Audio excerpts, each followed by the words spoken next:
সংখ্যালঘু সম্প্রদায়ের উপর নির্যাতন চালিয়ে যাচ্ছে, এই ব্যাপারে আপনাদের স্পষ্ট পদক্ষেপ আমরা দেখতে চাই এবং তাদেরকে সুরক্ষা দিতে হবে। কারণ আন্তর্জাতিক মানবাধিকার আইন অনুযায়ী যে কোনো ধর্মের মানুষ, যে কোনো জাতির মানুষ, তাদেরকে মৌলিক মানবাধিকার নিশ্চিত করা এটা আন্তর্জাতিক সম্প্রদায়ের একটা দায়িত্বের মধ্যে পড়ে।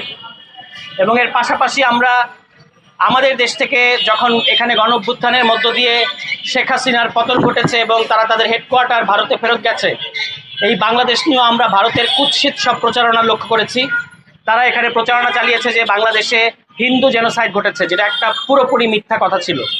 দু একটা বিচ্ছিন্ন ঘটনার বাইরে গত 2 বছরে আমরা অত্যন্ত শান্তিপূর্ণভাবে বাংলাদেশের সহাবস্থান নিশ্চিত করেছি এবং এটাই বাংলাদেশের অস্তিত্বের শর্ত, যে এখানে সমস্ত ধর্মের, সমস্ত জাতির মানুষ একই অধিকার সহকারে এই বাংলাদেশে থাকবে। এবং আমরা বাংলাদেশের যারা হিন্দু, বাংলাদেশের যারা খ্রিস্টান, বাংলাদেশের যারা বৌদ্ধ, বাংলাদেশের যারা সাঁওতাল, চাকমা, মারমা, এক কথায় যারা বাংলাদেশের নাগরিক, তাদেরকে আমরা সংখ্যালঘু মনে করি না, আমরা তাদেরকে বাংলাদেশের সহ নাগরিক মনে করি।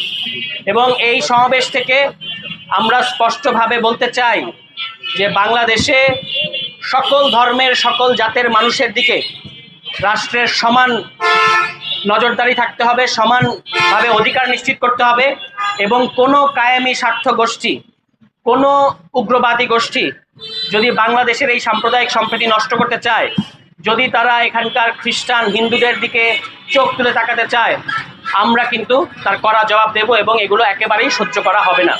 বাংলাদেশে যে ধরনের সাম্প্রদায়িক সম্প্রীতি আমরা নিয়ে বসবাস করছি, এই সাম্প্রদায়িক সম্প্রীতি আমরা নিশ্চিত করব এবং ভারতের আমরা যারা প্রগতিশীল এবং গণতান্ত্রিক যে জনগোষ্ঠী আছে, শিক্ষিত যে জনগোষ্ঠী আছে, তাদের প্রতি আমরা আহ্বান জানাই যে আপনারা আপনাদের দেশের সরকার এই যে একটা ভয়ঙ্কর নির্যাতন এবং ক্র্যাকডাউন চালিয়ে যাচ্ছে আপনাদের দেশের নাগরিকদের ওপর, এ ব্যাপারে আপনারা চুপ করে থাকবেন না। আপনারা যদি চুপ করে থাকেন তাহলে আমাদের এটা মনে করতে আমরা বাধ্য হব যে ভারতের যে শান্তিপূর্ণ জনগণের যে সম্প্রীতি, সেটা পুরোপুরি এই মুহূর্তে নষ্ট হয়ে গেছে।